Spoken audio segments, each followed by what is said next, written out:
Vamos a dar comienzo a esta nueva actividad de la Fundación Manuel Jiménez Abad. En primer lugar, empezaré por saludar a los que están aquí escuchando, desde luego al presidente Lambán, al presidente González, al Justicia de Aragón, a los diputados de las Cortes y a los miembros del Gobierno que están también hoy y, desde luego, a todos ustedes por haber venido. Como siempre digo, en primer lugar, desde luego, presentar a la que está también, que es la directora de la Fundación, Rocío Martínez, que es la que luego también nos hará una pequeña presentación de este acto. De forma muy rápida, porque yo creo que aquí hemos venido a dos cuestiones. Una, desde luego, a oír ese informe que fue el inicio de todo este acto, un magnífico informe y estudio sobre juventud, que es una de las nuevas tareas que tenemos en la Fundación Jiménez Abad, ese gran reto de estudio. Pero, desde luego, permítanme que, además de saludar a todos y darles las gracias, a los que no lo conocen, haga una pequeña presentación de lo que es la Fundación Manuel Jiménez Abad. Ya saben ustedes que se hizo y se creó en el 2002 como, desde luego, recordatorio de Manuel Jiménez Abad, diputado de esta casa, presidente del Partido Popular, ilustre jurista, pero sobre todo, además de estudioso, de defensor de la Constitución, del Estado de las Autonomías, un hombre y un político que tenía sobre todo la palabra y el diálogo como cuestión fundamental en toda su actividad, tanto profesional como política. Y esa es la función de la Fundación Manuel Jiménez Abad, intentar, desde luego, profundizar en el constitucionalismo, en el Estado de las Autonomías, en la democracia, pero sobre todo, además, orientar en algunas de las cuestiones muy concretas. Últimamente, desde luego, además del constitucionalismo, estamos muy presentes y con bastante presión en temas, estudios de terrorismo o en países de Iberoamérica, sobre todo Uruguay, México, algunos otros países también, como ayuda en el tema de estudios de la democracia. Y otros dos retos nuevos que estamos iniciando ahora y que este es el primer paso. Dos temas, uno es el de la juventud, y otro es las tecnologías. No vamos a llamarles ya nuevas tecnologías porque hay para una parte de la población que no son nuevas, que han nacido ya con esas tecnologías, pero que tienen una implicación muy importante dentro de lo que es la democracia, el futuro de la democracia y también, desde luego, de la juventud. El estudio, desde luego, es fundamental. El estudio creo que además implica en algunos aspectos fundamentales de preocupación, no solamente de la juventud, sino de toda la sociedad, ¿no? Precisamente el pasar de una democracia representativa, el pasar de los partidos como forma de intermediación entre la sociedad, entre los votantes y las decisiones políticas de los gobiernos, a pasar con las nuevas tecnologías a lo que podría ser una crisis de que una falsa democracia directa, que lo que hace a veces es, desde luego, disminuir la calidad democrática. Es preocupante uno de los temas que da el estudio, que es en cuanto a lo que nos significa para los parlamentarios. Los jóvenes creen en los parlamentos, en el sistema, pero no creen en los parlamentarios. Y eso es un reto que tenemos para ver cómo los parlamentarios, porque sin parlamentarios no hay parlamentos, podemos estar a la altura de las instituciones. Esa es cuestión, y ese, desde luego, era un dato de los que me preocupaban profundamente, además de otros que luego irán desgranando en la cuestión, ¿no? Yo creo que el reto que tenemos, y termino ya con esto, los parlamentarios, los representantes políticos, además de volver a recuperar la intermediación entre los votantes, entre la sociedad y los gobiernos y los que toman las decisiones políticas, es la ejemplaridad. La ejemplaridad en cuanto a la necesidad de llegar a acuerdos, de pactar, de intentar buscar o poner enfrente, sobre todo como objetivo, la calidad de vida y la calidad de vida de los ciudadanos. Eso es lo fundamental, porque, desde luego, otro de los aspectos graves, y era el segundo que querían indicar también en el estudio de juventud, es que una de las de la preocupación, desde luego, y de lo que marca la desafección política de los jóvenes, es la falta de expectativas. Y la falta de expectativas, la falta de tener un futuro claro, desde luego, es una responsabilidad de los que estamos ahora ocupando aquellos cargos, los cargos políticos de decisiones políticas. No somos capaces de dar un futuro, una expectativa de futuro a las nuevas generaciones, y eso lo pagaremos y lo pagará sobre todo la democracia y este país. Nada más, te doy la palabra, Rocío, para que hagas la presentación. Muchísimas gracias.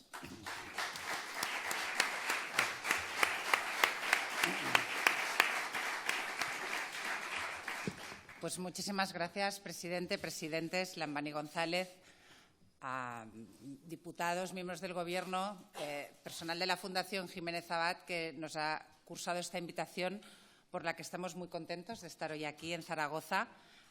Una de las cosas que queremos hacer este año desde la Fundación Felipe González es hacer actos más allá de Madrid. Empezamos la semana pasada, que estuvimos en Sevilla, que es la ciudad natal del presidente de la Fundación, y esta semana ya, después de Sevilla, ya hemos venido a Zaragoza, así que estamos encantados de estar aquí en este palacio impresionante, tengo que decir lo que es realmente impresionante. Así que, de verdad, muy contentos de poder compartir con todos ustedes. Veo además mucha gente joven. Muy contentos de poder compartir con todos ustedes la presentación de este informe que ahora mismo les va a hacer su autora, que es Belén Barreiro.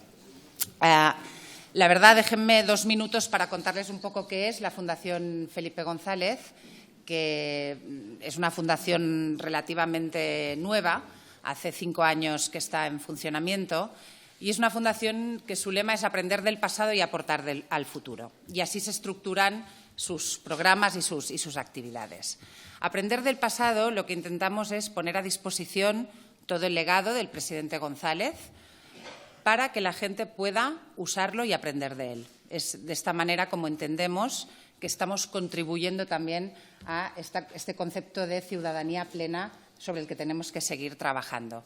Porque es importante que la gente sepa lo que pasó, no lo que le dicen que pasó, no para que haga un homenaje y diga, no le caiga un ejercicio de nostalgia, no va de esto, sino que va de aprender, porque verdad, quien no sabe de dónde viene acostumbra a no saber a dónde va.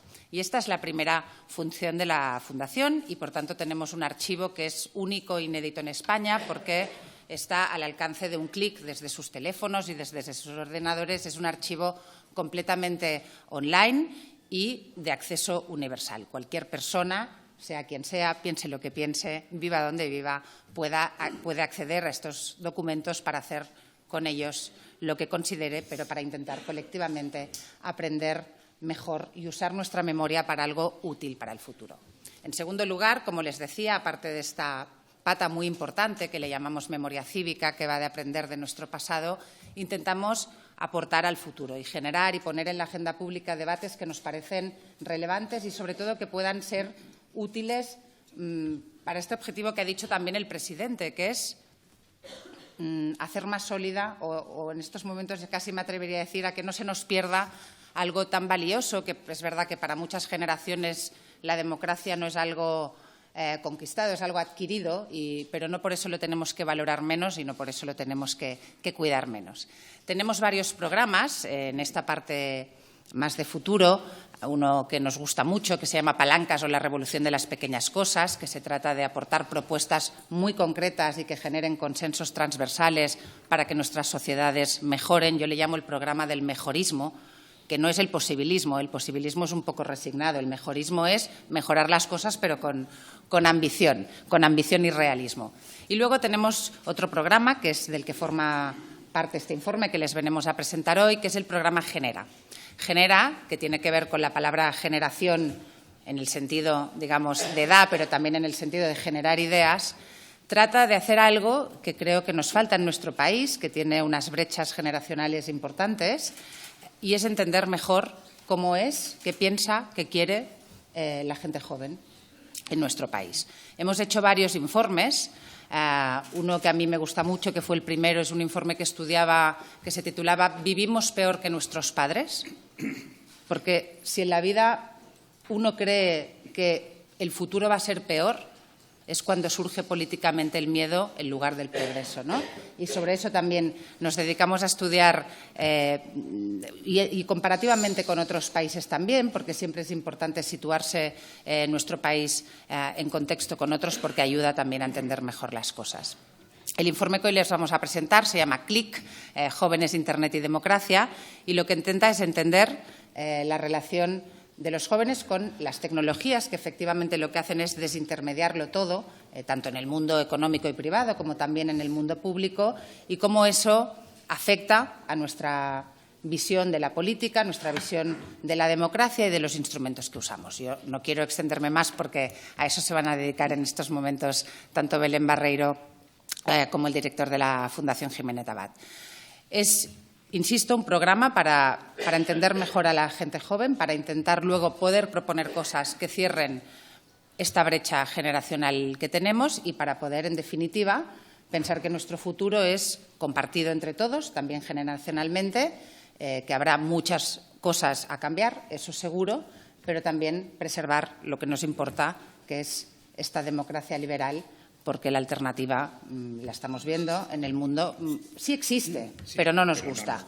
Y como no nos gusta, tendremos que aprender a poner las reformas encima de la mesa para preservar lo que valoramos y lo que creemos que es útil para todos. Y a eso nos dedicamos.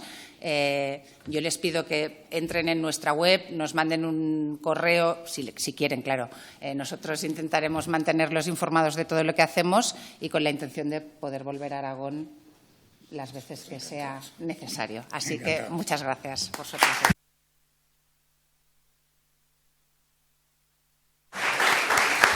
Bueno, pues le doy la palabra ya, les ruego que suban tanto a José Tudela, el secretario general de la Fundación, como a Belén Barreiros, que es la autora del estudio.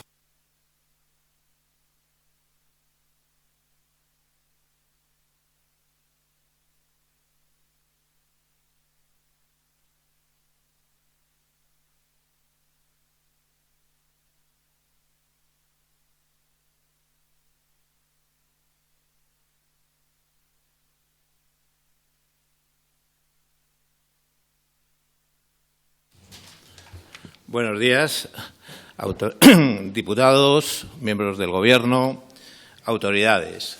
Buenos días a todos los asistentes que hoy nos acompañan. El objetivo de los diputados y de los grupos parlamentarios que el 6 de mayo de 2002 crearon la Fundación Manuel Jiménez Abad fue que el asesinato de Manuel Jiménez Abad, sirviese para fortalecer los valores que fundamentan el orden democrático. Para ello, acordaron que la Fundación se centrase en el estudio de la democracia, especialmente de la institución parlamentaria y del Estado autonómico. Un estudio que debería hacerse, y es una característica fundamental, desde el rigor y del pluralismo connatural a un Parlamento. Han transcurrido 19 años y han sucedido muchas cosas. Muchas de ellas, no es exagerado decirlo, eran inimaginables entonces. Inevitablemente, los cambios acontecidos han incidido no solo en la democracia como forma de gobierno, sino también en los presupuestos ideológicos de la propia democracia, hasta el extremo de que hoy somos muchos los que nos preguntamos qué le sucede, cuáles son sus problemas, si es verdad que la democracia está en crisis. Por ello, hoy, en la Fundación, entendemos que es imprescindible adaptar nuestros estudios, nuestras actividades e investigación a esta circunstancia. La vigencia de la democracia y de los valores que la fundamentan exigen la suma de múltiples esfuerzos y desde nuestra modestia queremos aportar el nuestro con la complicidad y legitimidad que nos da ser una institución del Parlamento de Aragón y al servicio del Parlamento.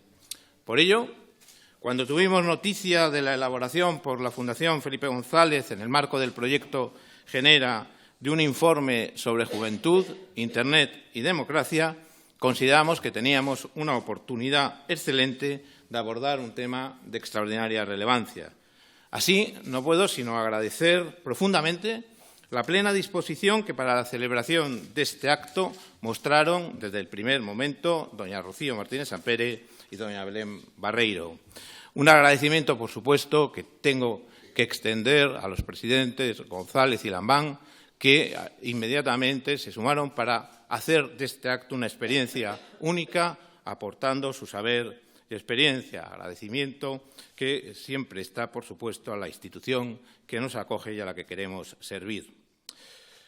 Bien, el informe que va a ser presentado por quien lo ha elaborado. Va a ser presentado por doña Belén Barreiro. Su currículum es muy amplio. Le pedí, por favor, que me subrayase aquello que en esta ocasión ella quería destacar. Su respuesta literal fue exdirectora del CIS, directora fundadora de 40DB, empresa de estudios sociales y de mercado. Yo voy a añadir simplemente que es doctora miembro del Instituto Juan March, una de nuestras más prestigiosas instituciones científicas, que en 2011 fue elegida por la revista Tiempo entre las 100 mujeres españolas más influyentes del siglo XXI y que el título de uno de sus últimos libros, o de su último libro, es La sociedad que queremos, digitales, analógicos, acomodados y empobrecidos. Belén, muchísimas gracias por estar aquí. Tienes la palabra.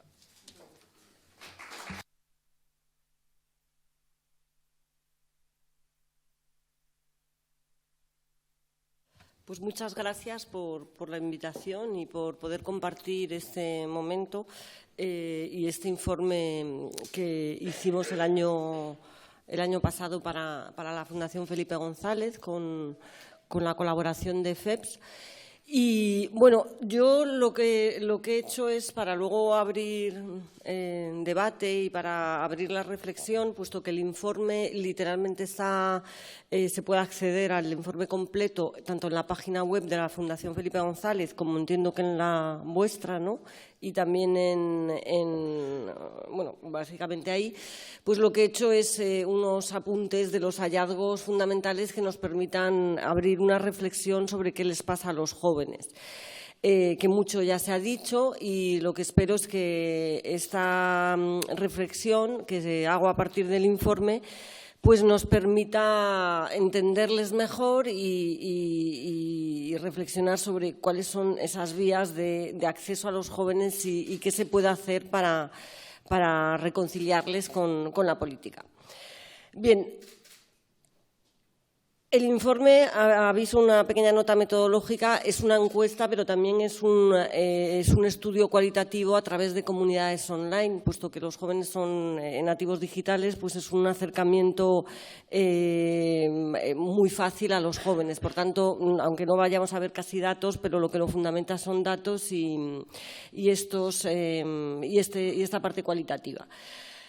Bien, voy a empezar precisamente con una frase del grupo cualitativo de estas comunidades online que a mí me parece que refleja bien ese sentimiento que ya sabemos que es el no nos representan, pero que aquí en el fondo pues hay algo más, ¿no? Dice una persona, sinceramente yo creo que no piensan en nosotros.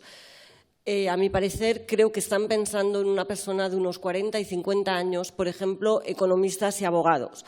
A mí esta frase destacaría que el no piensan en nosotros cuando los ciudadanos, y muy en particular los jóvenes, hablan de los políticos, no dicen muchas veces los políticos, se refieren a ellos o esos, o los de arriba o los de allí, pero no utilizan tanto el término político. Y luego es curioso, bueno, pues este ejemplo que verbaliza, en realidad no nos representan, pero con algo muy visual. Representan a mis padres o a esos señores que pueden ser vecinos míos, pero no me representan a mí como joven. Bien, el primer hallazgo, que son cosas que ya sabemos y que ahora entendemos mejor, es que los jóvenes son efectivamente muy críticos con el funcionamiento de los partidos y de la democracia, pese a creer efectivamente que la democracia es el mejor sistema posible. Aquí en el estudio hay numerosos datos, también sabemos que hay datos, si seguimos evolutivos, que nos muestran que efectivamente los jóvenes de hoy, sobre todo a raíz de la gran recesión, tienen un nivel de desafección muy disparado. Significa que tienen una peor opinión del funcionamiento de la democracia, pero también una peor opinión de los partidos políticos, de las instituciones, tanto nacionales, gobierno, oposición, etcétera, como las instituciones supranacionales. Es una crisis, ¿no?, de la democracia en un sentido amplio y profundo que implica pues una insatisfacción, un descontento enorme con respecto a su funcionamiento, con respecto a los resultados que está produciendo, sin que eso necesariamente lleve a que se dude de que la democracia es el mejor sistema posible. Es una crítica enorme a su funcionamiento. Bien, esta crítica al funcionamiento de la democracia y a la política lo que implica es una crítica completamente transversal entre los jóvenes, es decir, no hay, veremos que hay una tipología de jóvenes, no todos son iguales, pero apenas hay jóvenes que no tengan una visión muy crítica de la política. Por tanto, tenemos ahí este segundo hallazgo, que es esa transversalidad, ese sentimiento que engloba a todos, de que la política es compleja, de que la política tiene más que ver que con el conflicto que con las soluciones, y que la política está llena de connotaciones negativas. Esto sería otra cuestión importante a destacar. Y, por tanto, si este es el punto de partida, que los jóvenes sienten esa desafección hacia el funcionamiento de la democracia y sus instituciones, y además cada vez que pronuncian la palabra política, cuando la pronuncian es para hablar mal, la pregunta es si es una generación perdida para la política, porque si esto es así, pues obviamente estamos en una situación grave. Y la respuesta es que no, pese a sus malísimas opiniones de la política. Y es que no, porque nos encontramos, primero, que los jóvenes son activos y activistas. Esto significa muchas cosas. En el estudio vemos, por ejemplo, que solamente el 28% de los jóvenes no ha participado en alguna actividad de política, sobre política, en el último año. Es muy poca gente. Obviamente, Internet facilita muchísimo el acceso a la política. Y sabemos, a través del informe también, y de otros datos comparados con el pasado, que los jóvenes tienen un interés grande por la política. No es cierto que los jóvenes no se interesen. Si lo comparamos entre generaciones, vemos que esa subida del interés por la política que se produce en la población general también se produce entre los jóvenes. También vemos que los jóvenes sí se informan sobre política, lo hacen con canales distintos. Los jóvenes están abandonando la televisión, están abandonando en cierto sentido la radio, pero están utilizando otros medios de información, y sus niveles de información política no son muy distintos al de la población general. Los jóvenes, y sobre todo son más grandes que los que había en otros periodos. Los jóvenes sí que hablan de política, sobre todo a raíz de la gran recesión, esta pauta que vemos en toda la sociedad de una sociedad que se reactiva, que se preocupa más por la política cuando sufre, está ocurriendo también entre los jóvenes. Hablan de política con sus amigos, hablan de política con la familia, etcétera. Los jóvenes participan en elecciones, sabemos que participan menos que la población general, pero también vemos esta pauta histórica de que ahora es un momento particularmente bueno para la participación. En abril, de hecho, fue un momento bastante excepcional, con una participación de jóvenes enorme. Y vemos también que los jóvenes, pese a que no se afilian a los partidos políticos y pese a que no se afilien tampoco a los sindicatos, sí que se asocian o se acercan a otro tipo de instituciones o asociaciones, como puedan ser las asociaciones en defensa de derechos humanos, asociaciones ecologistas, asociaciones feministas. Por tanto, los jóvenes sí son activos y sí son activistas, pese a que no sea en la política o con respecto al sistema político donde se sienten cómodos.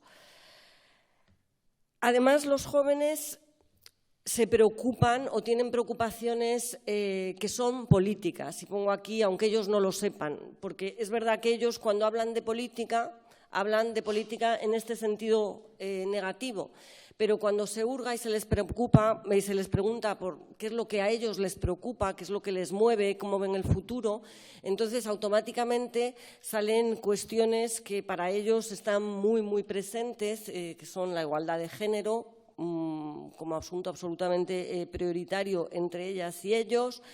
El cambio climático, que hay una preocupación creciente, y no solamente creciente, sino que ha arrastrado también a generaciones mayores, con ellos liderando esta preocupación. Tienen una preocupación enorme por las desigualdades y la pobreza, y tienen una preocupación enorme por algo que a mí sí que me ha sorprendido, que tiene que ver con la privacidad online, ¿no? Precisamente porque son nativos digitales, son muy conscientes de esos peligros y está en el top de sus prioridades. Por tanto, pese a este alejamiento de la política, son activos y activistas, y cuando hablan de lo que a ellos de verdad les preocupa, qué es lo que les mueve, qué es lo que les hace interesarse por las cosas, qué es lo que les moviliza, están hablando de política. Pero ellos a eso no lo llaman política, lo llaman crisis climática, lo llaman feminismo, no lo llaman política. Por tanto, aquí hay un problema, obviamente, de comunicación entre los jóvenes y la clase política, porque están hablando de lo mismo sin que se sepa que están hablando de lo mismo, ¿no? Pero un punto de encuentro hay, puesto que las preocupaciones ahí están. Bien, los jóvenes son jóvenes con valores e ideas claras, en ocasiones hasta el punto de con sus ideas arrastrar a los mayores.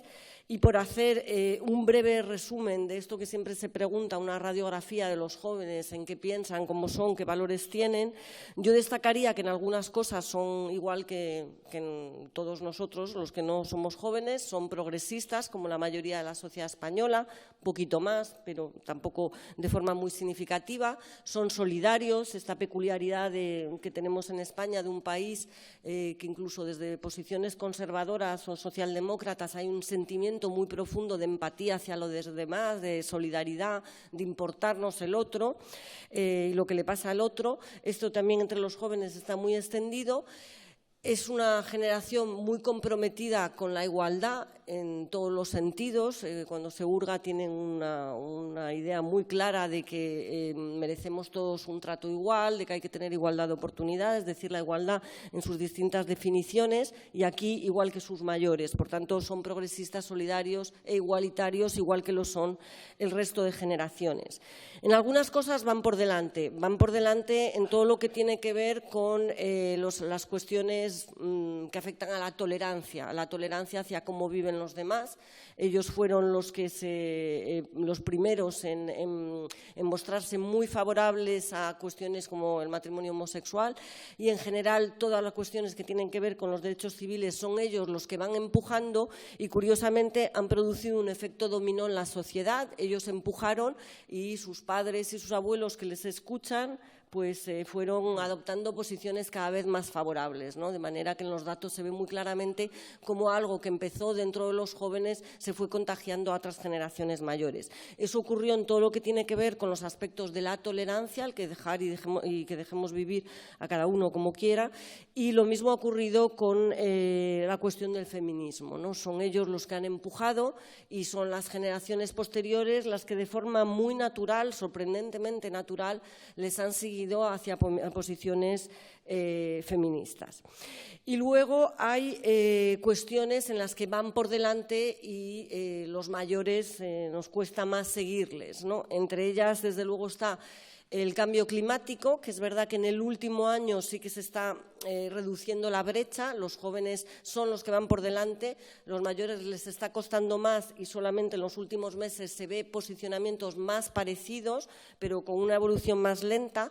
Los jóvenes son más tolerantes con respecto a la inmigración, y toda la cuestión que relaciona a inmigración, es decir, posicionamientos sobre cómo se les debe tratar, sobre cuestiones que tienen que ver más políticas. En todo eso son más tolerantes, son una generación muy claramente alejada de la religión, pero de una forma brutal, y todo el proceso de secularización que ha ocurrido en generaciones anteriores aquí y que se ha producido de forma lenta entre los jóvenes es como bastante, son muchos menos, ¿no? los que tienen posicionamientos religiosos, y luego la cuarta cuestión que destacaría es que son mucho menos nacionalistas españoles. Este sentimiento de orgullo de España, para ellos, que no porque no tengan sentimiento de orgullo de proyectos comunes, pero la idea de orgullo de España medida como tal no es una cuestión que les movilice, ni mucho menos tanto como a otras generaciones mayores. Por tanto, son más ecologistas, más tolerantes, menos nacionalistas, y en otras cuestiones como estos aspectos de la solidaridad o este espíritu más socialdemócrata sí que son muy parecidos a los mayores. Bien, Además, sabemos que son nativos digitales y uno de los objetivos del informe era ver en qué medida pues, esto es una ventaja o un inconveniente para ellos. Y aquí de nuevo he recogido una frase que refleja bien, en el fondo, pues el dilema de qué es lo que ocurre con la digitalización, de un joven que dice Internet ha facilitado mucho el acceso a la información, te informas casi sin querer, pero hay que tener mucho cuidado también, hay demasiada y muchos riesgos. Hay demasiada información y muchos riesgos. Por tanto, aquí está la doble vertiente. Por un lado, tenemos acceso a todo, sabemos de todo, podemos contrastar, podemos informarnos de todo, tenemos sobreabundancia, pero por otro lado, son muy conscientes de que también aquí hay algo malo, que nos están contando muchas cosas que no siempre son ciertas. Bien, el estudio es sorprendente en dos datos que voy a aportar, que es que el 74% de los jóvenes, que es una cifra muy alta, dice que ve semanalmente noticias que le hacen dudar de su veracidad, es decir, 3/4 partes de los jóvenes semanalmente, es decir, de forma regular, ve noticias que le hacen pensar que pueden no ser ciertas. Y el segundo dato, muy preocupante, porque es añadir problemas a la relación ya problemática entre los jóvenes y la política, que 6 de 10 considera que el asunto sobre el que se lee más noticias falsas es precisamente la política. Y era un listado pues, grande donde se consideraban muchas cosas y es la política la que la encabeza. Por tanto, si la relación ya de por sí es complicada, se complica aún más con una información que sospechan falsa, manipulada y que afecta muy especialmente a la política.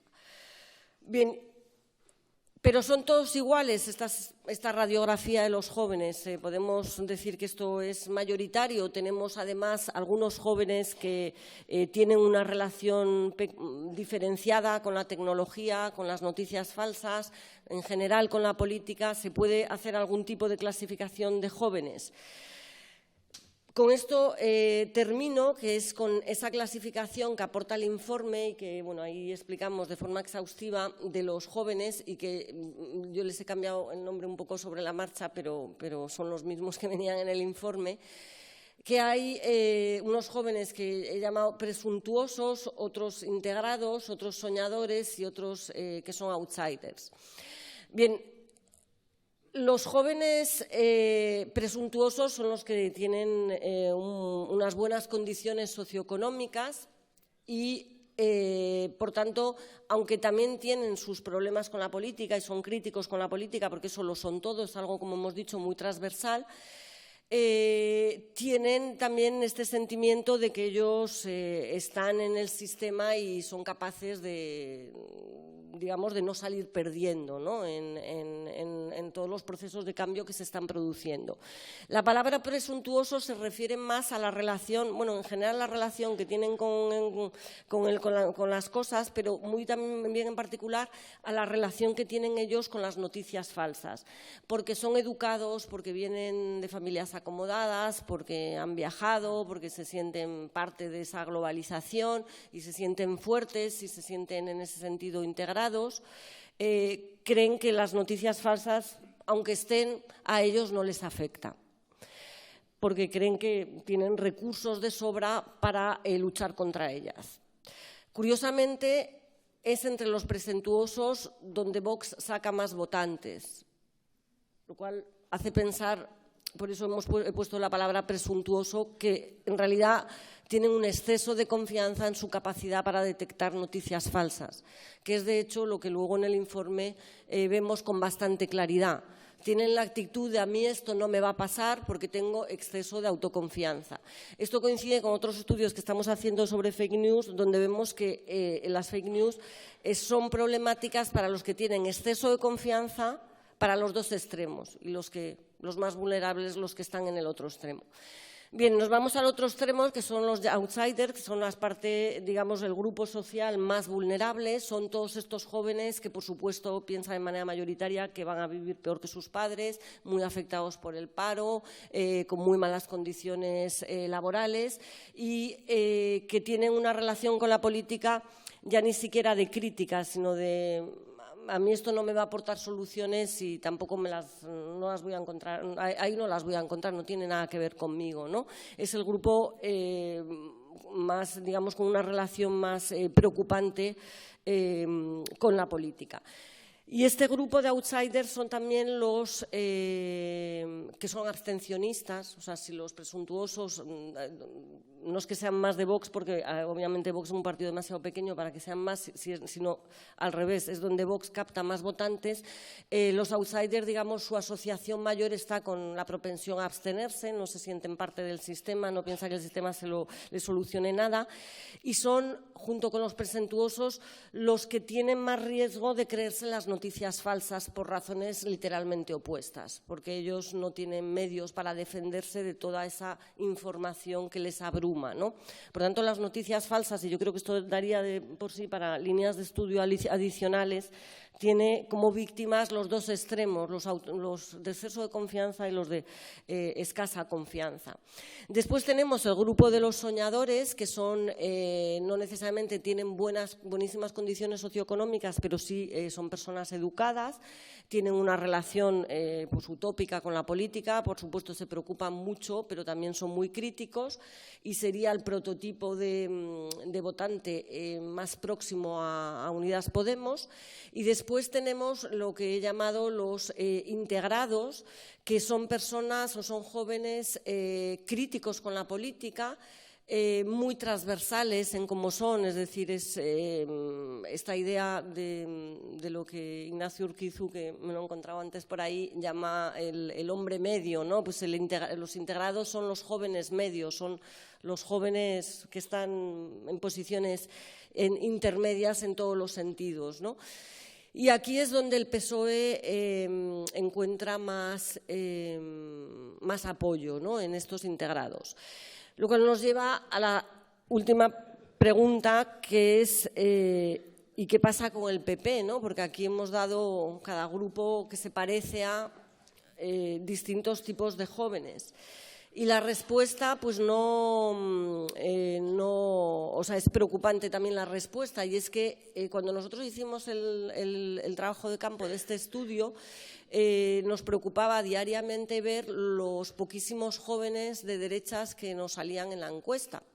Y entonces se puede pensar, bueno, es que es una encuesta online, no, porque los jóvenes están todos en Internet, pero es que ni siquiera ya entre los mayores, que cuando vamos a las encuestas del CIS, que son presenciales, y por tanto casi una metodología casi contraria a la nuestra, ¿no? O por lo menos de épocas muy distintas, nos encontramos con que cuesta encontrar también a jóvenes del PP, ¿no?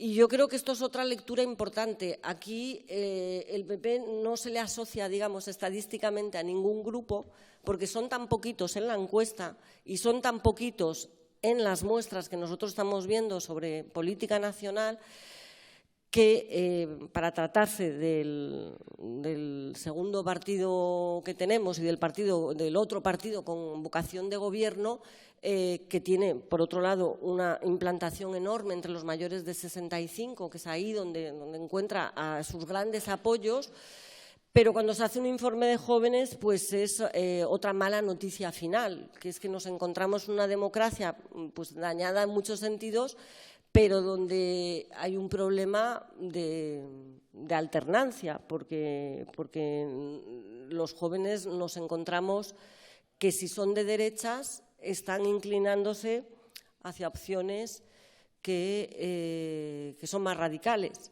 y van quedando menos jóvenes propensos a votar al PP. Y esto lo pongo como reflexión final, pero sí es importante porque es una constante en todos nuestros estudios, y aquí en este estudio es muy llamativo, ¿no? Esa falta de penetración de la derecha tradicional en este electorado. Bien, y estas son mis reflexiones sobre el informe. Gracias.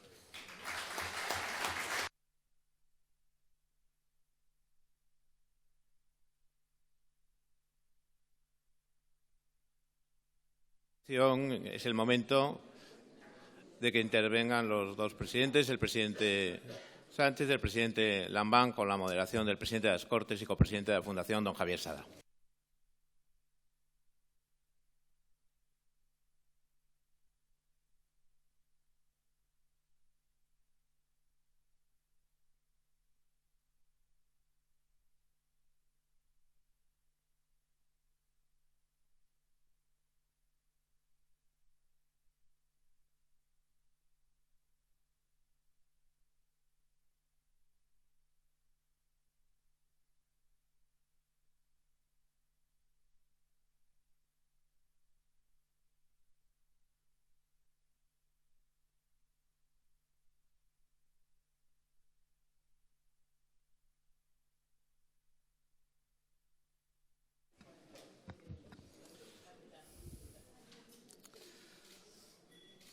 Bueno, pues vamos a pasar ya a lo siguiente.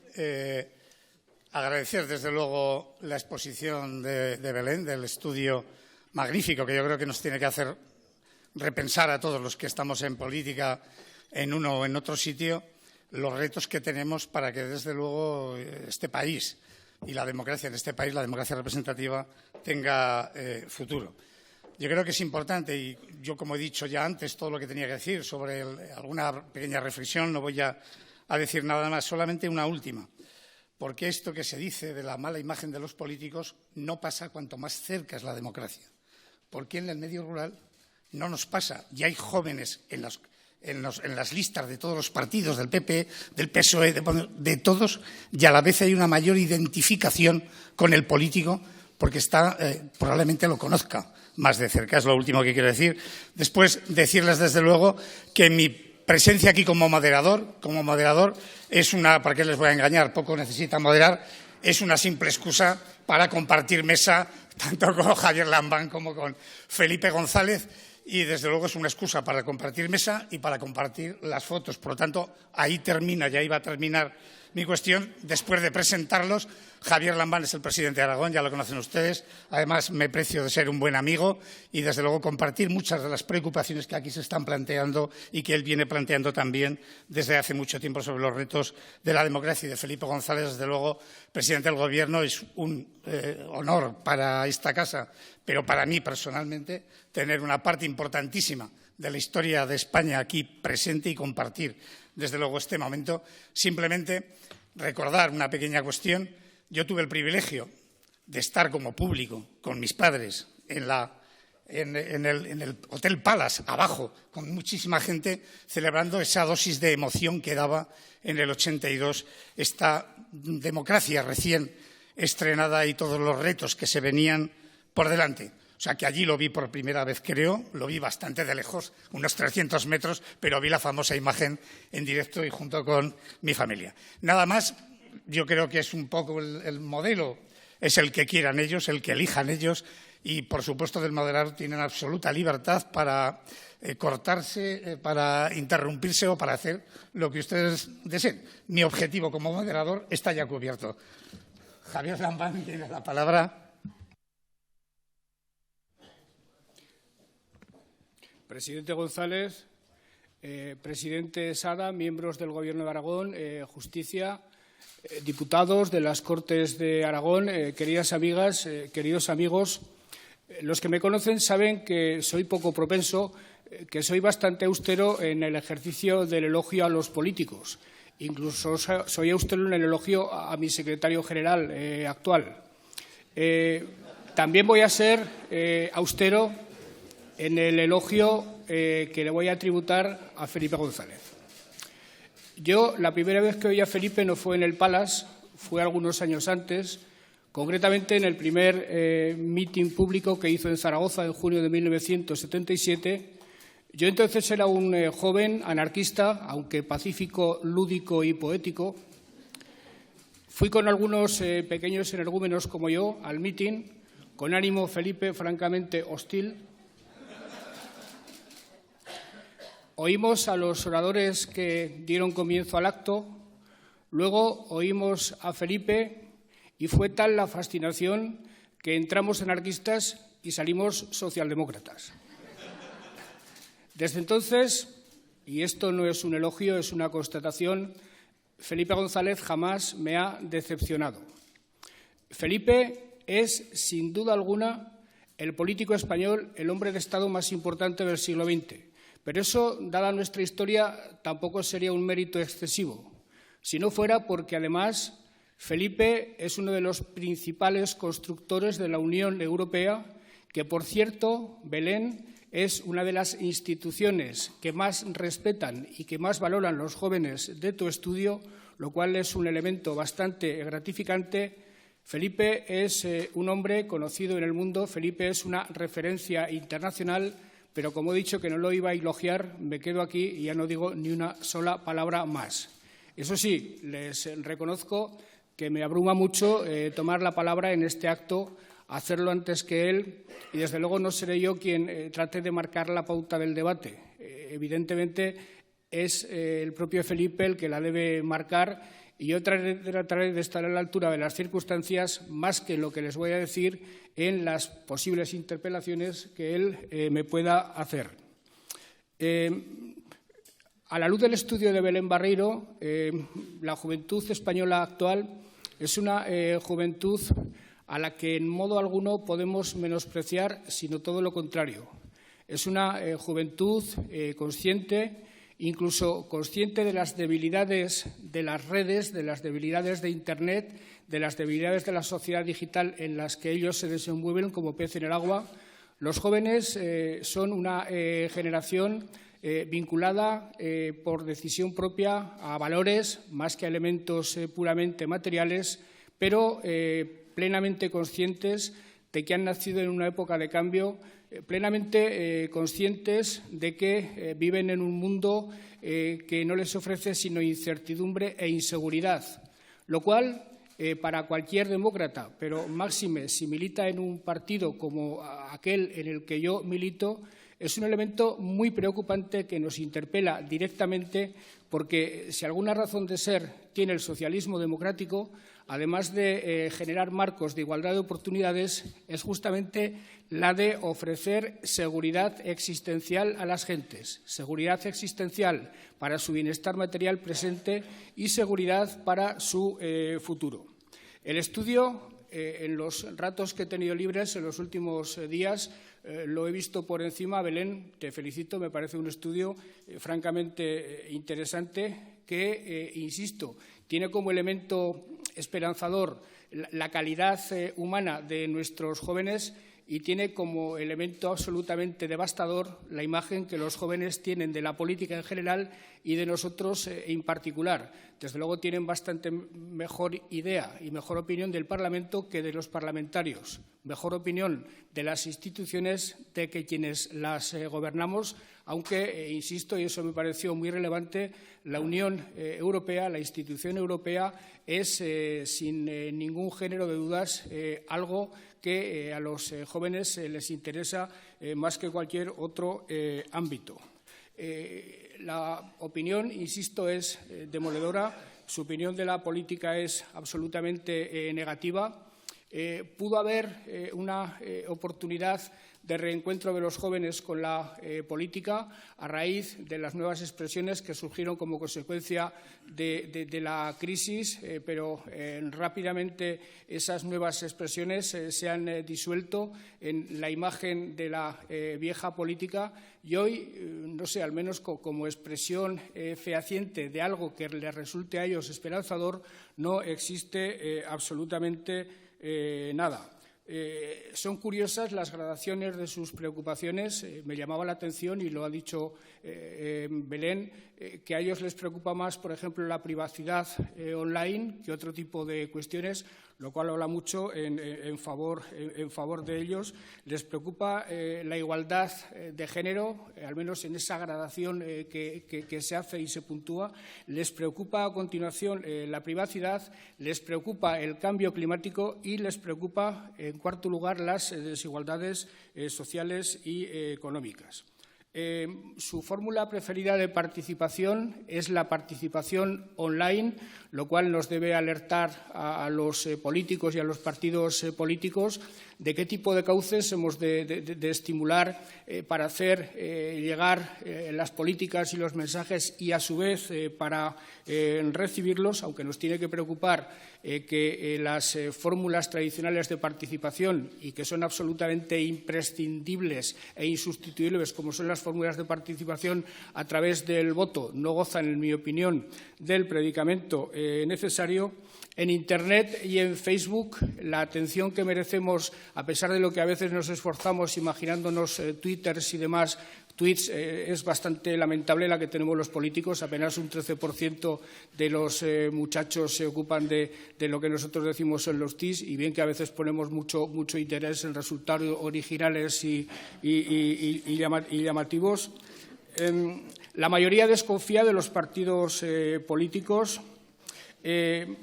Siguen confiando razonablemente en el sistema, creen que la democracia es el mejor de los sistemas posibles.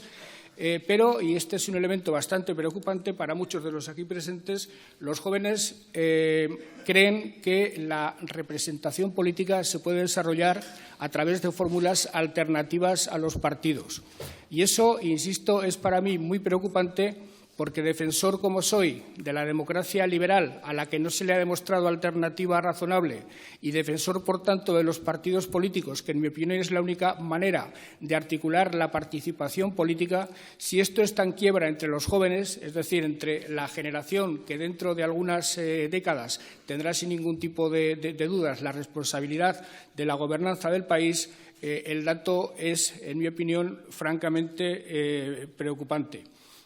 Insisto que me parece muy alentador que el 527 valoren por encima de cualquier otra institución en la Unión Europea, el 365 a los parlamentarios y, desde luego, la monarquía y la Iglesia nos salen excesivamente bien paradas. Hay debates que en este momento se están planteando en Aragón y en otras partes de España respecto a la posible sustitución de las plataformas ciudadanas por partidos políticos a la hora de articular la representación, que desde luego en este estudio pone de manifiesto que pueden tener algún futuro, y eso sería una pésima noticia para la democracia. Y, por último, y para terminar esta intervención, y a la espera de lo que nos diga Felipe, les diré que, en cierta medida, me complace que las prioridades del actual Gobierno de Aragón, del actual cuatripartito, en cierto modo se alinean con aquello que más pueda preocupar en este momento a los jóvenes, con aquellos asuntos, con aquellos temas que más les puedan conmover o que al menos les puedan interesar. Nosotros, como saben, hicimos un Gobierno que resume sus aspiraciones como tal en hacer de Aragón una comunidad autónoma cada vez más social, cada vez más verde y cada vez más digital. Nos referíamos, obviamente, a que Aragón, en nuestra opinión, debe hacer los esfuerzos máximos por ser paradigma de igualdad en todos los terrenos, en el terreno social, en el terreno económico, en el terreno de género, en el terreno territorial, una cuestión muy importante para nosotros. Hablamos de un Aragón verde que situara la lucha contra el cambio climático entre sus prioridades más importantes, y hablábamos de un Aragón digital, entendiendo que lo digital es el paradigma de la modernidad, es el paradigma de la inserción de una economía en el mundo de la globalización, entendido como oportunidad y en modo alguno como problema. Entendemos que los políticos y los gobiernos no solo debemos convivir con la digitalización, no solo debemos utilizar la digitalización, sino que debemos anticipar los escenarios a los que la digitalización nos aboca, y eso honradamente estamos intentando hacerlo con el mayor esfuerzo y la mayor dedicación posible desde el Gobierno de Aragón. Y creo que también somos perfectamente sensibles a la demanda de participación que desde los jóvenes se plantea en la cosa pública, en los asuntos públicos, más allá del puro ejercicio del voto que, dada la impresión que tienen de los políticos, no es algo que les emocione precisamente en este momento. Entendemos que han de arbitrarse fórmulas nuevas de participación que en modo alguno sustituyan ni debiliten la participación de la democracia liberal, de la democracia representativa, y estamos a punto de poner en marcha fórmulas de gobierno abierto, una fórmula de la creación de un laboratorio de gobierno abierto en la que tenemos depositadas muchas esperanzas, iniciativas que he sacado a colación porque creo que están razonablemente bien enfocadas en todo aquello que preocupa a los jóvenes. En cualquier caso, les recomiendo la lectura del informe y, desde luego, me parece que tanto la elaboración del mismo como las conclusiones a las que llega son lo suficientemente interesantes para que ocupen un lugar en la conversación y en el debate público, en el que, si nos dejáramos de estridencias a las que tan acostumbrados estamos en este país en los últimos años, les deberíamos prestar bastante más atención.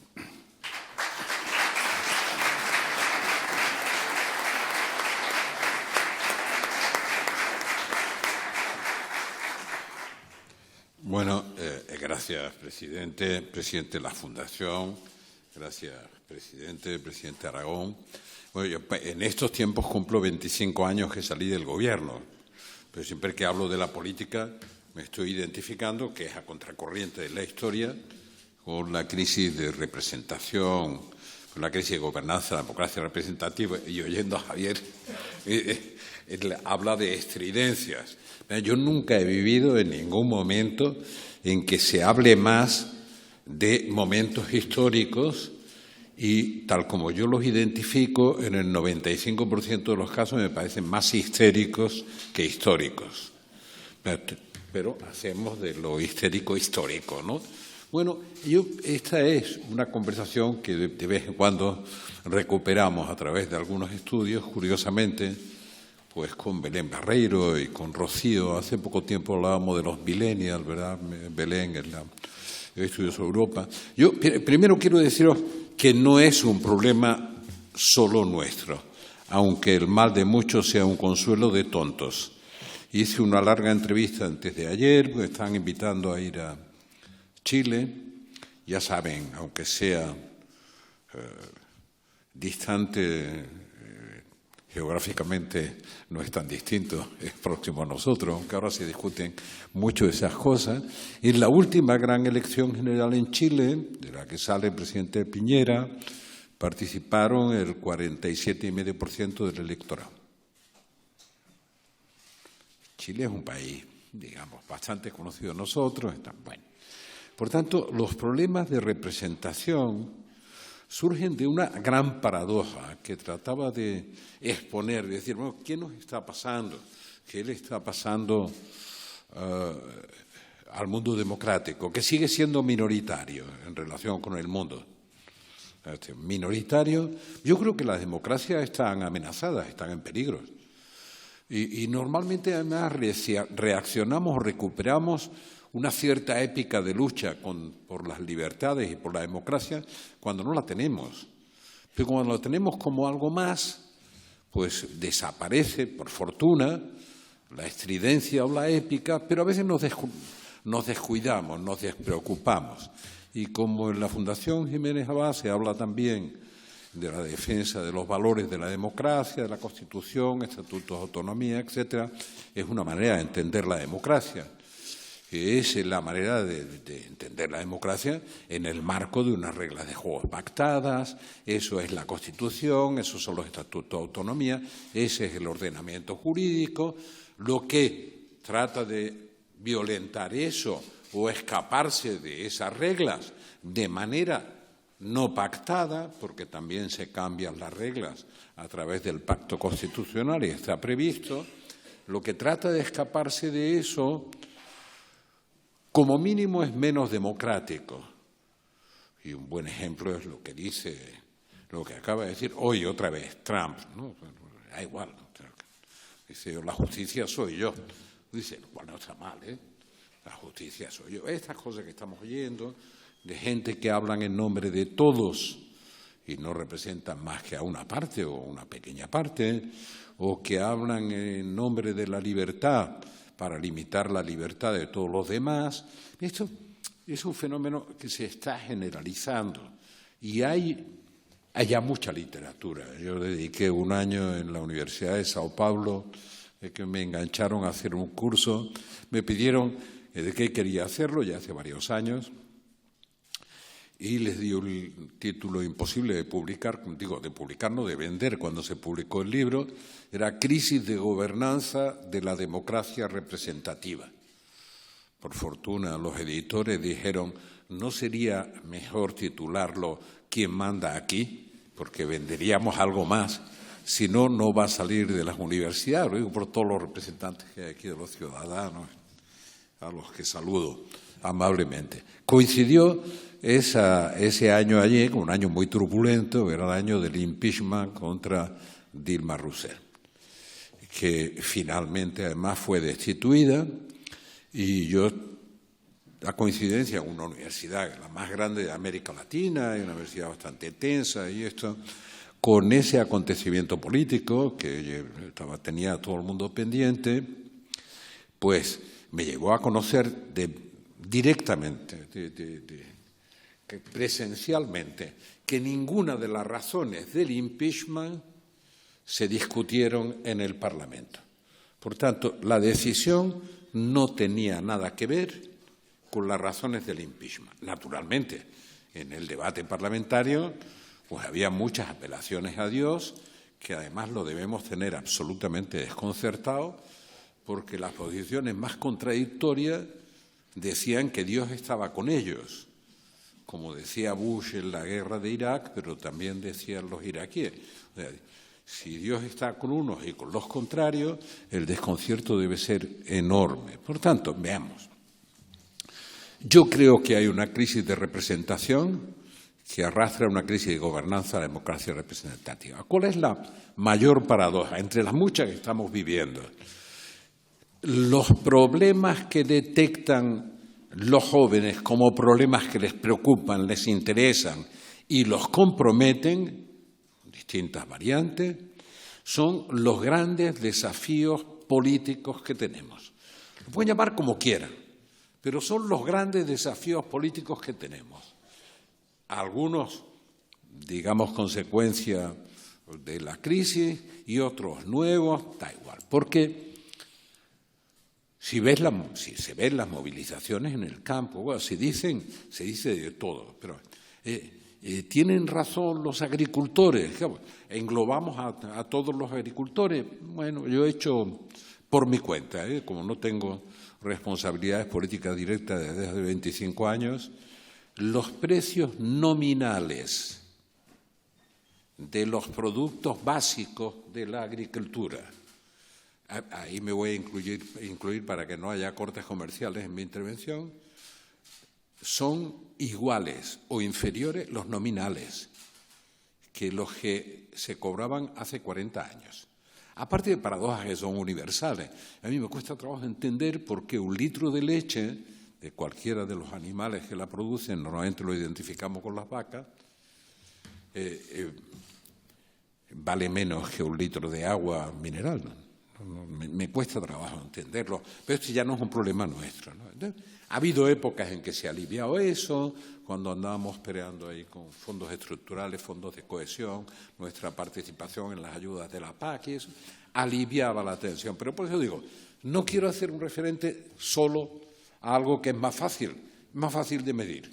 Cuando entramos en el euro, ¿por cuánto se vendía lo que sea? Un kilo de trigo, un kilo de cordero, tal. No voy a dedicarme a eso hoy, aunque estén los tractores en la calle, ¿no? ¿Y cuánto valen ahora? Y se sorprenderán, porque el agricultor o el productor o el ganadero cobra lo mismo, nominalmente. Ahí después ya que empiecen a analizar inflaciones y tal. Por tanto, se sienten abandonados. Los políticos no se preocupan de ellos, es lo que dicen, yo lo oigo todos los días. Lo mismo se sienten abandonados los jóvenes, no se preocupan de nosotros.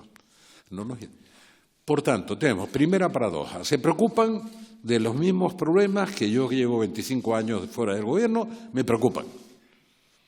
Por los mismos que me preocupan. Yo tengo además otros temores que tienen que ver con las tareas de la Fundación. Y que creo que son el gran desafío político que tenemos por delante. Entonces, lo que hay, curiosamente, es una gravísima crisis de representación. Se sienten huérfanos de representación.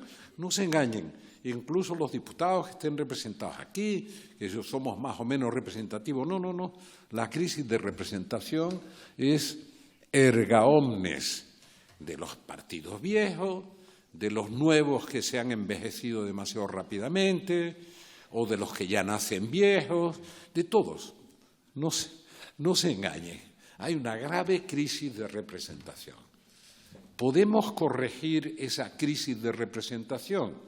No está fácil. Hay ya mucho análisis, mucho estudio a nivel internacional y muy serio, respondiendo a la pregunta, incluso preguntándose cómo mueren las democracias, por qué mueren las democracias. No es la primera vez que aparece en la historia. Quizás recordar a Machado sea inoportuno, dirigiéndose a los jóvenes y pidiéndoles que hicieran política, que si no, en todo caso, la política se seguiría haciendo, y si no la hacían ellos, la harían contra ellos o la harían al margen de ellos. Por tanto, la paradoja número uno es: los problemas son los que nos preocupan, los mismos desafíos, las pulsiones, los comportamientos solidarios, lucha contra las desigualdades, sean las desigualdades expresadas en desigualdades de género, en desigualdades de cualquier naturaleza, situaciones de precariedad y, por tanto, preocupación por la marginación y la pobreza, tal, cambio climático, son los grandes desafíos de nuestro tiempo. Se supone que los representantes políticos, tienen la misma preocupación. Entonces, ¿qué es lo que pasa para que no haya una conexión entre esa preocupación que expresan los jóvenes y la orfandad? Una respuesta representativa que sienten. De broma le decía a Belén Barreiro que no es fácil hacerle broma porque es muy seria, Pero de broma le decía la otra vez cuando hablábamos de esto, digo, si los millennials de toda Europa se sienten huérfanos de representación, me encuentro que ahora que voy a cumplir 78 años y 25 años después de salir del gobierno, pues soy un millennial con 78 años porque tengo la misma orfandad representativa. Trato de ver en los debates con qué discurso me identifico, no con qué insulto me identifico, no, eso me interesa menos. O con qué descalificación. Pues peor tú, la culpa la tienes tú, o no sé cuánto y tal. Pues, entonces, no sé si les va a tranquilizar lo que les digo. Lo que estamos viviendo, que forma parte también de la crisis de representación, por este lío que hay en la política, lo que estamos viviendo como una anomalía, sobre todo las nuevas generaciones, que han vivido una época de estabilidad, de no sé cuánto, no es la anomalía, es la normalidad de nuestra historia. Esta provisionalidad, esta inestabilidad, esto estar pendiente cada día de cuándo serán las próximas elecciones, yo también digo, yo votaré en las próximas también, porque todavía me debe la dictadura unas pocas votaciones que no me dejó hacer y hasta que no me la paguen seguiré votando, aunque no recomiendo que todos los días vayamos a votar. Pero lo que quiero decirle, esto no es una anomalía en nuestra historia. La anomalía fueron los años de estabilidad. Quiero que lo comprendan simplemente. No digo que se hiciera bien o mal.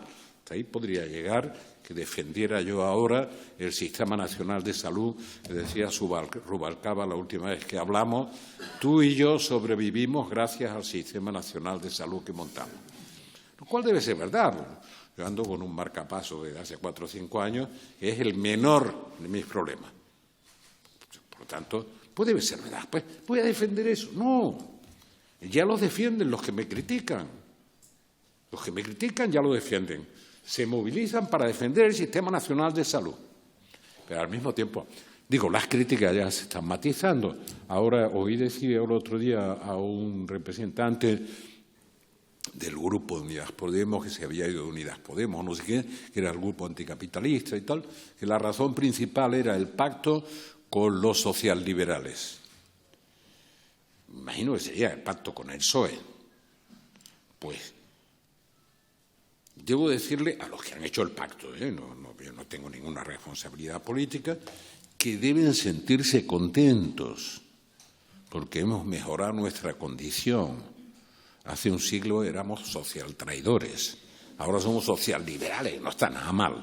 Es una progresión bastante razonable. Incluso seríamos herederos dignos de Indalecio Prieto. Decía el hombre, soy socialista a fuer de liberal, donde no llega el liberalismo, y yo que aspiro a a más igualdad, más lucha contra las desigualdades, pues me encuentro con esta pulsión.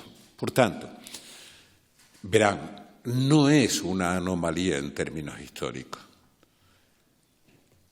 La media de duración, cuando no había dictadura, la media de duración de los presidentes de gobierno era inferior a 9 meses desde que se creó el Consejo de Ministros, en la primera mitad del siglo XIX. Inferior a 9 meses. Por tanto, lo anormal es la estabilidad. Entonces, yo lo que propongo, en serio, y esto parece que se aparta, pero parte de la frustración no es solo de los jóvenes, como decía antes, porque ese sentimiento que expresaba Belén, bueno, es que nadie se ocupa de nosotros. Ese sentimiento lo vemos en el campo, exactamente igual. Pero lo vemos multiplicado ad infinitum. Dice, nadie se ocupa de nosotros, la España vaciada, lo otro, esto. Bueno, si nadie se preocupa de nadie, ¿de qué nos preocupamos? Porque de algunas cosas nos preocupamos, aunque sea de pelear en la Unión Europea, que haya un presupuesto razonable, porque cuando yo peleaba por los fondos de cohesión y los fondos estructurales y tal, pues no sé, en medio de la pelea alguien me llamó pedigüeño, ¿no? Y era muy frustrante, ¿no?, estar intentando conseguir esos niveles, digamos, de apoyo para la cohesión. Entonces, ¿qué es lo que propondría como reflexión en un ámbito como este, que es un ámbito de representación política y parlamentaria, además de un ámbito, en cierto modo, académico por la Fundación? Lo que propondría no es que defendamos, sobre todo la gente que somos mayores o millennials envejecidos o reproducidos a los 77 años, como tengo yo. No, lo que hicimos hecho está. Y seguro que hubo errores. Son errores que no impidieron que fuera la única época de la historia de la España contemporánea en que a algunos de los actores se nos ocurrió que sería bueno encauzar, con cauce grande, ese río revuelto que ha sido la historia de España del XIX, del siglo XX, que a cada rato se desbordaba para un lado o para otro, la mitad contra la mitad, que se decía, bueno, y ponerle un cauce de predictibilidad, que nos hiciéramos previsibles, que nos hiciéramos confiables. En términos históricos, bueno, tenía algunos componentes, les recuerdo, pactos de la Moncloa, el Partido Comunista hizo mucho más esfuerzo y más directo que el Partido Socialista. Eso los comunistas ahora, digo, unos nos llamaban social traidores y otros nos llamaban compañeros de viaje de los comunistas. ¿No les suenan los debates que hay ahora?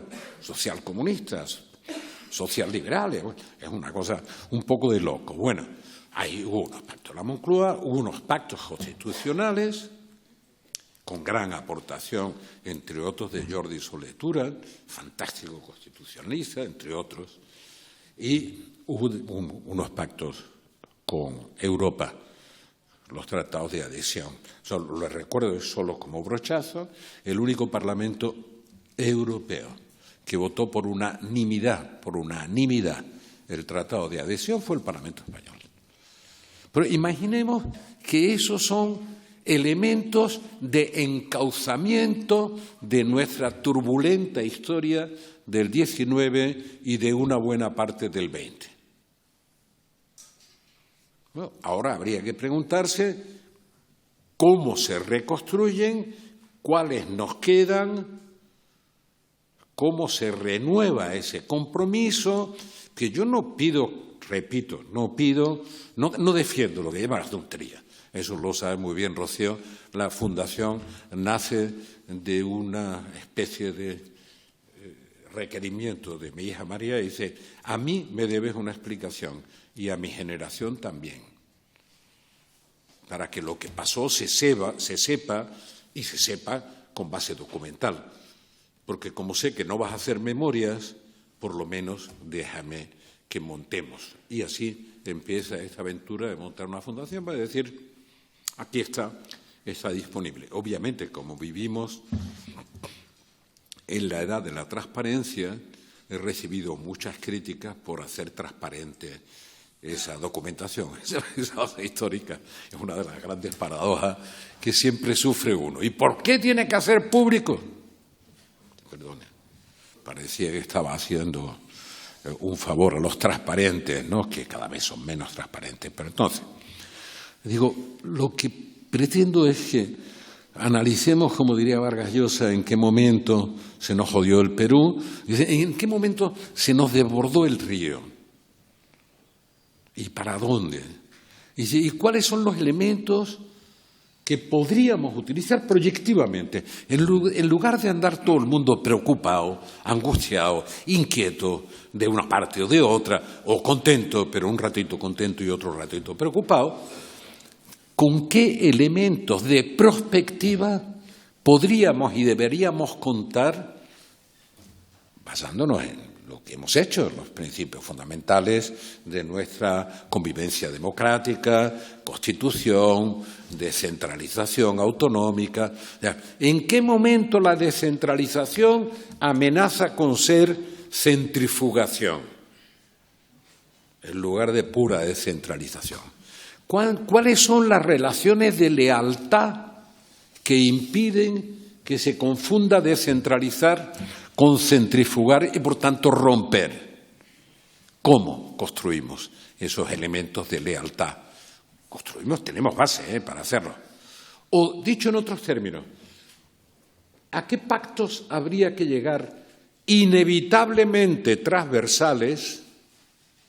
Inevitablemente, lo dice todos estos que apelan al diálogo, para poder ofrecerle a los ciudadanos españoles, estos jóvenes que serán ya menos jóvenes, 30 años de un marco previsible que permita a la política enfrentar los desafíos que a ellos les preocupan, en lugar de jugar a una permanente descalificación del otro.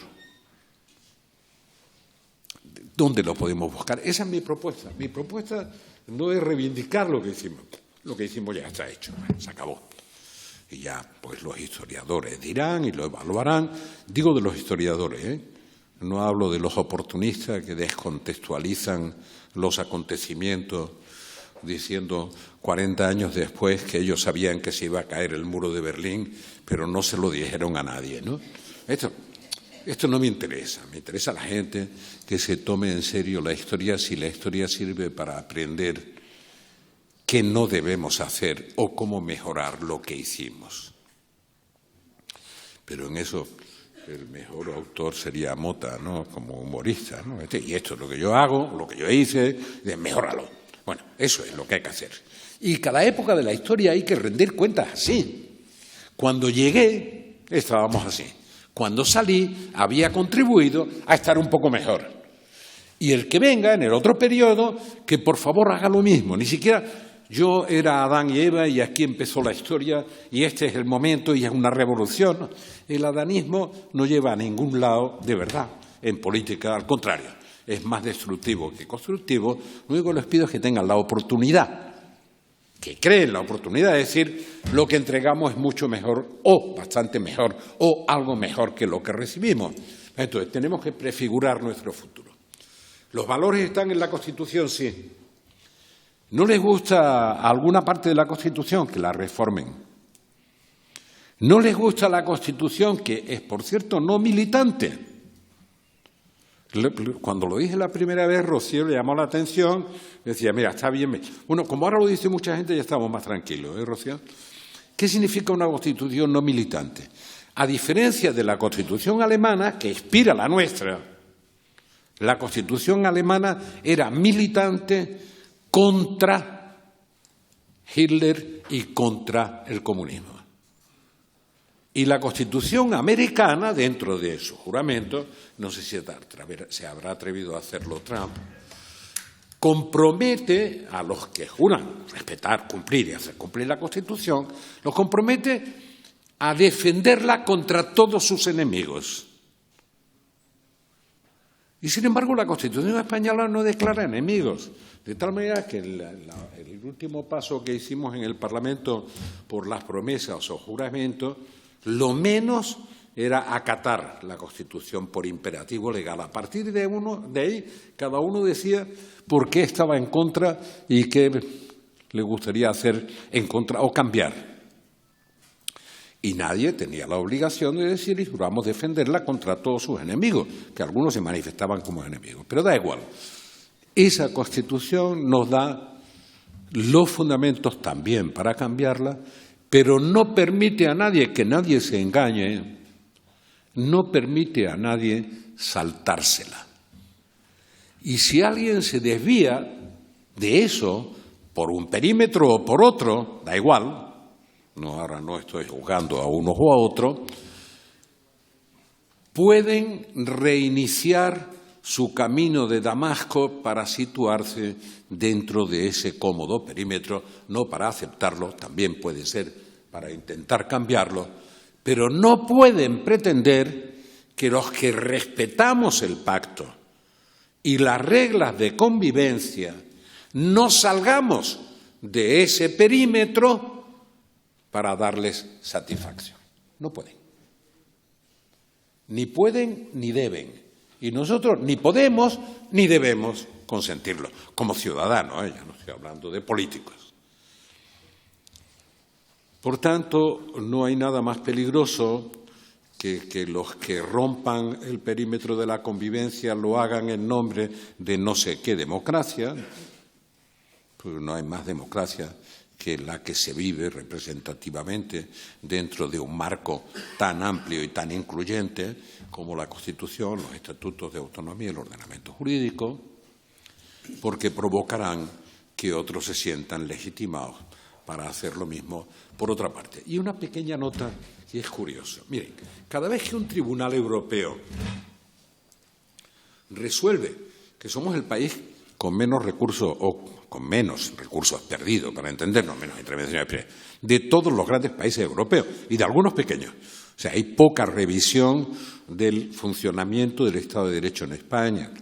Pero cada vez que un tribunal europeo, digamos, contradice una resolución de los tribunales españoles, yo lo primero que digo es que hay que respetarlo. Bueno, forma parte de nuestro ordenamiento jurídico. Pero hay algunos que se ponen contentos y dicen una humillación, una no sé qué. ¿Pensarán en algún momento si se ha equivocado el Tribunal Europeo? No descalificarlo, analizarán. No, solo se equivocan si ellos creen que le dan la razón a España. Y son nuestros representantes, muy desconcertantes. Y aciertan cuando se la quitan, aunque no acierten de verdad. Es lo que pasaba con la adquisición de la condición de diputado en el Parlamento Europeo, que yo propuse además, la ciudadanía europea, ahora que a los jóvenes eso les complace, en el Tratado de la Unión Europea la propuse yo, en el Consejo Europeo, y la discutí. Y quería que fuera más lejos. ¿Saben por qué? No porque no me sintiera, como algunos dicen, los nacionalismos tienden al irredentismo y los irredentismos siempre son excluyentes y en el peor sentido de la palabra reaccionarios. Todos. Entonces yo proponía una ciudadanía europea que no compitiera con la ciudadanía de cada Estado-nación, que la completara.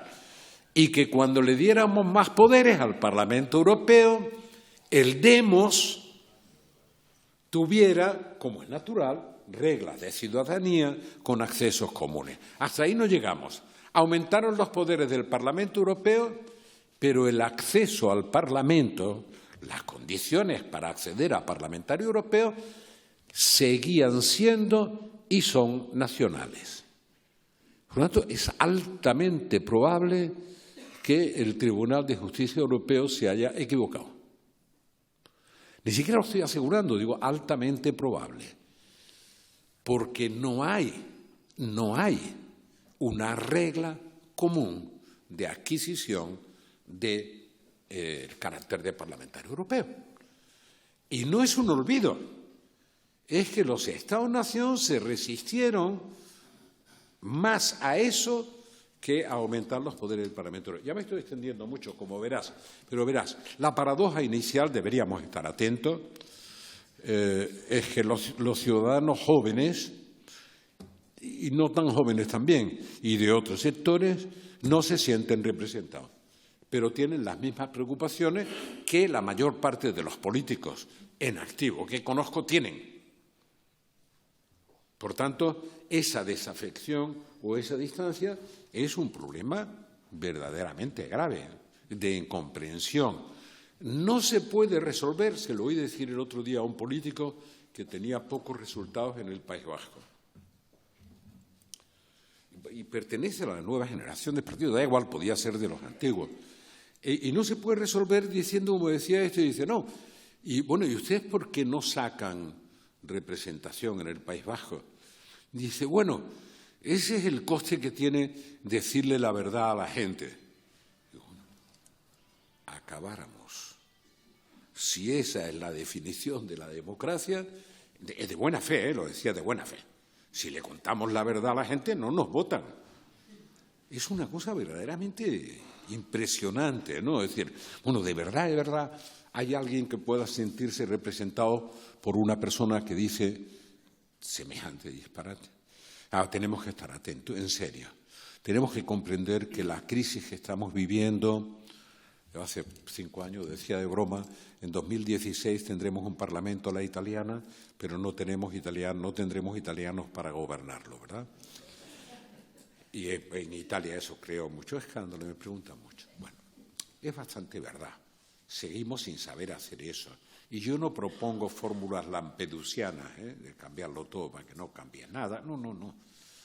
Propongo que nos acordemos de que en algún momento no debió ser tan mala idea que nos pusiéramos de acuerdo todos, renunciando a irredentismos ridículos para andar por la vida. Para ir al cielo no, hay que tener convicciones irredentistas, pero para mejorar la situación hay que renunciar a ellas, para que quepamos todos, que a lo mejor no fue tan mala idea, y que sobre esos principios es bastante probable que no sea tan mala idea que volvamos a crear áreas de consenso a través del diálogo, respetando las reglas de juego, también para cambiarla. Mire, todas las pulsiones tiránicas, las que destruyen las democracias, nacen de un discurso que dice que la democracia está por encima de la Constitución. Y a veces no dicen ni la democracia, el pueblo está por encima de la Constitución. Por tanto, el pueblo puede acabar. No. Los mecanismos de respuesta y de reforma también están previstos. Y el que se lo salte, yo de estos temas además me aburre mucho pensar esto, que yo he dicho siempre que no se puede judicializar la política porque será inevitable que al final se politice la justicia, pero no es la misma versión de lo que ahora oigo de desjudicialización de la política, que me inquieta. Le hicimos un tribunal constitucional, puede acertar o equivocarse, tenemos derecho a criticarlo, para que si el Parlamento hace una ley que no se ajusta a la Constitución, la corrija el Tribunal Constitucional. ¿Qué le vamos a hacer? Y digo, incluso cuando se equivoca, no digo que tenga. Por tanto, la desjudicialización no significa que quien falta a la legalidad, como último recurso, no como primero, no tenga que responder ante la justicia. Pero ese es el último recurso. Lo que me preocupa es la fragilidad, a veces la cobardía de los responsables políticos para asumir políticamente la responsabilidad que le da la Constitución y le dan las leyes. Así que estamos en una crisis de gobernanza. Tienen razón los muy jóvenes para desconfiar de la política, para no sentirse representados. Lo lamento. Yo voto y todo el mundo sabe a quién voto, pero no me siento representado. Lo lamento. No lo digo con alegría, lo digo con preocupación. Y no me siento representado por el debate que he visto en el Parlamento, ni el último ni el penúltimo. Por tanto, siento la angustia de la gente. Es decir, bueno, comparto las preocupaciones y no me siento representado. Y como no quiero ser... yo no tengo edad ya para resignarme, para lo que me queda no me voy a resignar. Voy a seguir peleando. Y por tanto voy a seguir peleando porque creo que este país puede encontrar perfectamente una senda que proyecte otros 30 años de libertades y de previsibilidad en nuestra convivencia. Gracias.